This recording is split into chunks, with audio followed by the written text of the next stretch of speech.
Okay, 3, 2, 1. Wie geht es? Okay, I know what you're thinking. You're like, Josefus, what's with the Sprechen Sie Deutsch? Well, I am Germanicus myself. I'm very proud of that fact. But today I'm going to be talking about a few German people. So, there's a little bonus there for you. Okay, first off, if you've never seen a Werner Herzog film, I mean, what are you waiting for? Go check it out. There's plenty of good ones. But I want to start this, and if you don't know much about Werner Herzog, he ate his own shoe. That's a true story. It's on film. Look it up. Now, the movie I want to talk about is The Enigma of Caspar Hauser. Now, this is a German film, but there's these little words, so you can read it.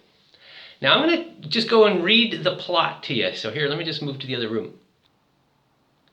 Okay, so this is from IMDb. I'm reading this here. Herzog's film is based upon the true and mysterious story of Caspar Hauser, a young man who suddenly appeared in Nuremberg in 1828, barely able to talk or walk, and bearing a strange note. He later explained that he had been held captive in a dungeon of some sort for his entire life that he could remember, and only recently was he released for reasons unknown. His benefactor attempts to integrate him into society with intriguing results. That's putting it mildly. Okay, now, if you've never seen this film, I recommend it. It's a charming little film. There's another one with the same actor, Bruno S., who has a again, more Germans, very interesting story himself. Check out his Wikipedia page. I think it's from 77 around. Strozek? I'm not even sure how you say it. Another charming little movie. But back to Caspar Hauser. Now, the reason I want to talk about this film, because, the whole plot is just bizarre as hell. To be held captive your whole entire life. Okay, and that reminded me of another German, and now this is a weird sicko, was Josef Fritzl. Now, I don't know if people remember this story, and I apologize for even bringing it up, because this is just dark and awful, but I think this was about 10 years ago, and I remember when I heard this story, it was like, oh my god, this is the most awful thing I've ever heard in my life. Well, one of the, maybe second or third. He basically kidnaps his own daughter. I don't know if you remember this. Josef Fritzl kidnapped his own daughter. He built a secret dungeon under this kind of apartment complex that he owned, and he kept her there, and he raped her for like 25 years. He got her pregnant 7 times. Disturbing stuff.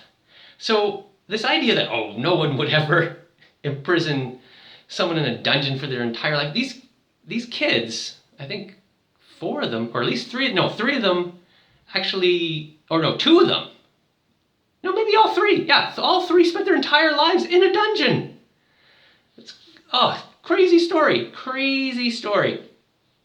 But, so again, I recommend this movie. It's pretty interesting. It's kind of like where he goes with it. But now back to Caspar Hauser. And this is kind of the idea I wanted to get across. Not just, oh, that's a good film, check it out. Whatever. You got a lot of people doing that.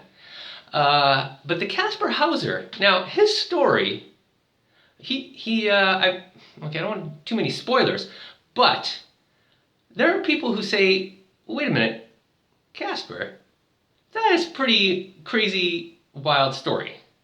And there are people who say, no, this guy was a fraud. And there's all these other ideas that maybe he took someone else's place. He might have actually been, had some royalty in his blood. It's pretty complex. But what I'm trying to get at is that this Caspar Hauser, he was accused of being a liar. And that his whole story was BS. So this is the concept that I want to just throw out there. If you've never heard this before, because I don't know, could be telling the truth. It's a pretty outrageous story, to be honest. But the concept of the lifetime actor. Now, if you've never heard this before, I think this is actually quite common. Very common, in fact. The lifetime actor. Someone so committed to the role They will spend their entire life with this deception going on. And like I said, I think this is way more common than people would think. Okay, so I guess that's about it. Check out some Werner Herzog and yeah, the lifetime actor. Just think about that. Think about that. Your whole life is just a charade. A charade. Okay, that's enough German talk. Schadenfreude.